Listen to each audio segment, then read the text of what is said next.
Welcome to the Slop Farm. Enjoy the video. In this video, I will explain how to use remote start on your Cadillac SRX.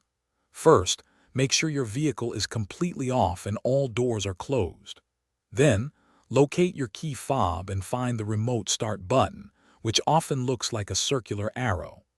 Press and hold this button for about 2 to 3 seconds until your vehicle's lights flash, indicating it has successfully started. This feature is perfect for warming up or cooling down your car before you even step inside.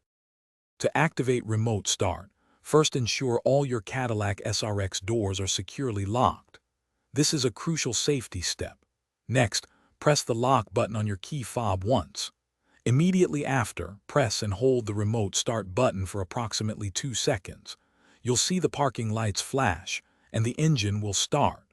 The climate control system will automatically adjust to your last setting, making your ride comfortable from the moment you open the door.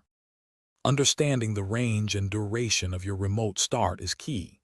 Generally, you can activate it from up to 200 feet away, depending on obstructions.